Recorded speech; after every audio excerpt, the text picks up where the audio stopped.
How can we be sure that animals such as pigs actually have a subjective world of needs, sensations and emotions? Aren't we guilty of humanizing animals, i.e. ascribing human qualities to non-human entities, like children believing that dolls feel love and anger? In fact, attributing emotions to pigs doesn't humanize them. It mammalizes them. For emotions are not a uniquely human quality, they are common to all mammals as well as to all birds and probably to some reptiles and even fish.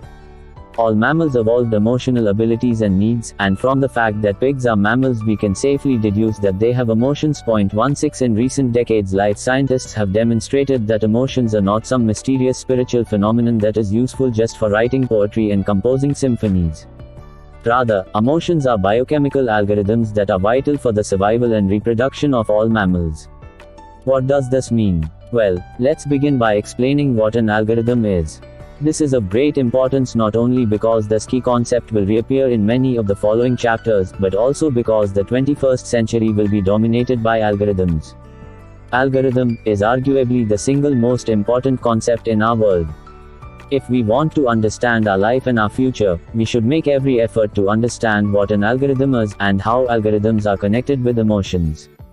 An algorithm is a methodical set of steps that can be used to make calculations, resolve problems and reach decisions. An algorithm isn't a particular calculation, but the method followed when making the calculation. For example, if you want to calculate the average between two numbers, you can use a simple algorithm. The algorithm says, first step, add the two numbers together. Second step, divide the sum by 2. When you enter the numbers 4 and 8, you get 6. When you enter 117 and 231, you get 174. A more complex example is a cooking recipe. An algorithm for preparing vegetable soup may tell us, 1. Heat half a cup of oil in a pot. 2. Finely chop 4 onions. 3. Fry the onion until golden. 4. Cut 3 potatoes into chunks and add to the pot. 5. Slice a cabbage into strips and add to the pot.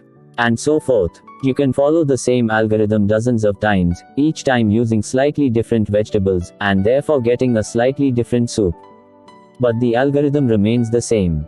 A recipe by itself cannot make soup. You need a person to read the recipe and follow the prescribed set of steps. But you can build a machine that embodies this algorithm and follows it automatically. Then you just need to provide the machine with water, electricity and vegetables, and it will prepare the soup by itself. There aren't many soup machines around, but you are probably familiar with beverage vending machines. Such machines usually have a slot for coins, an opening for cups, and rows of buttons. The first row has buttons for coffee, tea and cocoa. The second row is marked, no sugar, 1 spoon of sugar, 2 spoons of sugar. The third row indicates milk, soya milk, no milk. A man approaches the machine, inserts a coin into the slot and presses the buttons marked tea, 1 sugar, and milk. The machine kicks into action, following a precise set of steps. It drops a tea bag into a cup, pours boiling water, adds a spoonful of sugar and milk, and ding! A nice cup of tea emerges. This is an algorithm. 17 Over the last few decades, biologists have reached the firm conclusion that the man pressing the buttons and drinking the tea is also an algorithm. A much more complicated algorithm than the vending machine, no doubt, but still an algorithm. Humans are algorithms that produce not cups of tea, but copies of themselves, like a vending machine which, if you press the right combination of buttons, produces another vending machine. The algorithms controlling vending machines work through mechanical gears and electric circuits. The algorithms controlling humans work through sensations, emotions and thoughts. And exactly the same kind of algorithms control pigs, baboons, otters and chickens.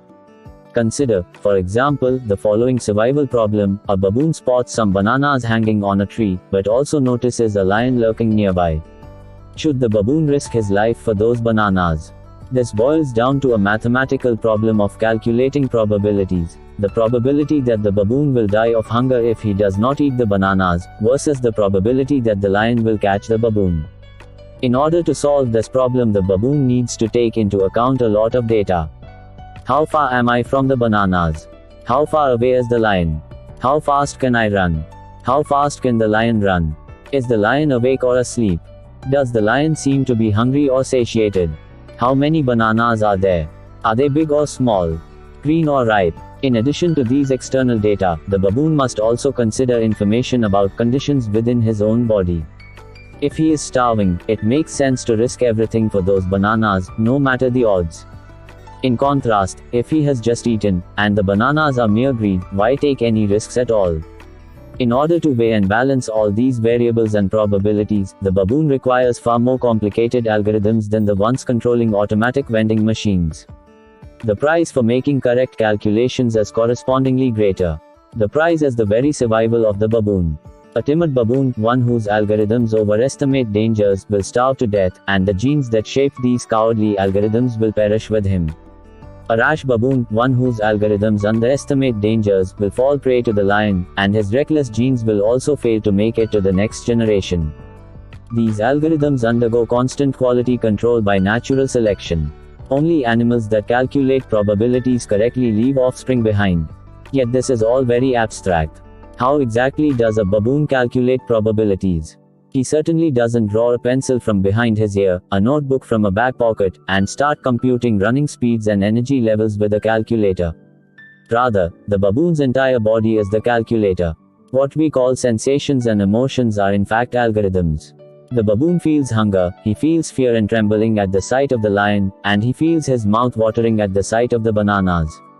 Within a split second, he experiences a storm of sensations, emotions and desires, which is nothing but the process of calculation. The result will appear as a feeling. The baboon will suddenly feel his spirit rising, his hair standing on end, his muscles tensing, his chest expanding, and he will inhale a big breath, and, forward. I can do it. To the bananas, alternatively, he may be overcome by fear, his shoulders will droop, his stomach will turn, his legs will give way, and, mama.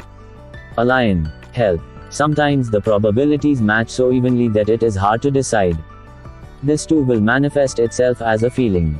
The baboon will feel confused and indecisive. Yes, no, yes, no, damn, I don't know what to do.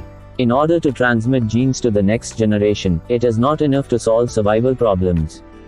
Animals also need to solve reproduction problems too, and this depends on calculating probabilities. Natural selection evolved passion and disgust as quick algorithms for evaluating reproduction odds. Beauty means good chances for having successful offspring. When a woman sees a man and thinks, wow, he is gorgeous, and when a peahen sees a peacock and thinks, Jesus, what a tail, they are doing something similar to the automatic vending machine. As light reflected from the male's body hits their retinas, extremely powerful algorithms honed by millions of years of evolution kick in. Within a few milliseconds, the algorithms convert tiny cues in the male's external appearance into reproduction probabilities, and reach the conclusion, in all likelihood, this is a very healthy and fertile male, with excellent genes. If I mate with him, my offspring are also likely to enjoy good health and excellent genes. Of course, this conclusion is not spelled out in words or numbers, but in the fiery itch of sexual attraction. Peons, and most women, don't make such calculations with pen and paper.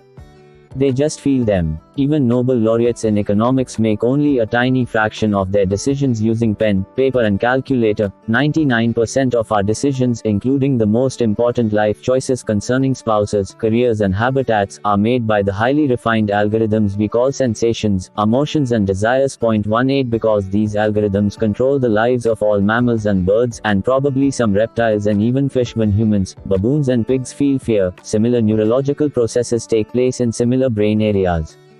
It is therefore likely that frightened humans, frightened baboons and frightened pigs have similar experiences. 19 There are differences too, of course. Pigs don't seem to experience the extremes of compassion and cruelty that characterize Homo sapiens, nor the sense of wonder that overwhelms a human gazing up at the infinitude of a starry sky. It is likely that there are also opposite examples, of swinish emotions unfamiliar to humans, but I cannot name any, for obvious reasons. However, one core emotion is apparently shared by all mammals, the mother-infant bond. Indeed, it gives mammals their name. The word mammal comes from the Latin mamma, meaning breast. Mammal mothers love their offspring so much that they allow them to suckle from their body. Mammal youngsters, on their side, feel an overwhelming desire to bond with their mothers and stay near them. In the wild, piglets, calves and puppies that fail to bond with their mothers rarely survive for long. Until recently that was true of human children too. Conversely, a sow, cow or bitch that due to some rare mutation does not care about her young may live a long and comfortable life, but her genes will not pass to the next generation. The same logic is true among giraffes, bats, whales and porcupines. We can argue about other emotions, but since mammal youngsters cannot survive without motherly care, it is evident that motherly love and a strong mother-infant bond characterize all mammals. It took scientists many years to acknowledge this. Not long ago, psychologists doubted the importance of the emotional bond between parents and children even among humans. In the first half of the 20th century, and despite the influence of Freudian theories, the dominant behaviorist school argued that relations between parents and children were shaped by material feedback, that children needed mainly food, shelter and medical care, and that children bonded with their parents simply because the latter provide these material needs. Children who demanded warmth, hugs and kisses were thought to be spoiled. Child care experts warned that children who were hugged and kissed by their parents would grow up to be needy, egotistical and insecure adults. 21 John Watson, a leading child care authority in the 1920s, sternly advised parents, never hug and kiss your children, never let them sit in your lap. If you must, kiss them once on the forehead when they say good night. Shake hands with them in the morning. 22 The popular magazine Infant Care explained that the secret of raising children is to maintain discipline and to provide the children's material needs according to a strict daily schedule. A 1929 article instructed parents that if an infant cries out for food before the normal feeding time, do not hold him, nor rock him to stop his crying, and do not nurse him until the exact hour for the feeding comes. It will not hurt the baby, even the tiny baby, to cry. 23 Only in the 1950s and 1960s did a growing consensus of experts abandon these strict behaviorist theories and acknowledge the central importance of emotional needs. In a series of famous and shockingly cruel experiments, the psychologist Harry Harlow separated infant monkeys from their mothers shortly after birth, and isolated them in small cages. When given a choice between a metal dummy mother fitted with a milk bottle, and a soft cloth-covered dummy with no milk, the baby monkeys clung to the barren cloth mother for all they were worth. Those baby monkeys knew something that John Watson and the experts of infant care failed to realize: mammals can't live on food alone. They need emotional bonds too. Millions of years of evolution pre-programmed the monkeys with an overwhelming desire for emotional bonding. Evolution also imprinted them with the assumption that emotional bonds are more likely to be formed with soft furry things than with hard and metallic objects. This is also why small human children are far more likely to become attached to dolls, blankets and smelly rags than to cutlery, stones or wooden blocks. The need for emotional bonds is so strong that Harlow's baby monkeys abandoned the nourishing metal dummy and turned their attention to the only object that seemed capable of answering that need. Alas, the cloth mother never responded to their affection, and the little monkeys consequently suffered from severe psychological and social problems, and grew up to be neurotic and asocial adults. Today we look back with incomprehension at early 20th century child rearing advice. How could experts fail to appreciate that children have emotional needs, and that their mental and physical health depends as much on providing for these needs as on food, shelter and medicines? Yet when it comes to other mammals we keep denying the obvious. Like John Watson and the infant care experts, farmers throughout history took care of the material needs of piglets, calves and kids, but tended to ignore their emotional needs. Thus both the meat and dairy industries are based on breaking the most fundamental emotional bond in the mammal kingdom. Farmers get their breeding sows and dairy calves impregnated again and again. Yet the piglets and calves are separated from their mothers shortly after birth, and often pass their days without ever sucking at her teats or feeling the warm touch of her tongue and body. What Harry Harlow did to a few hundred monkeys, the meat and dairy industries are doing to billions of animals every year.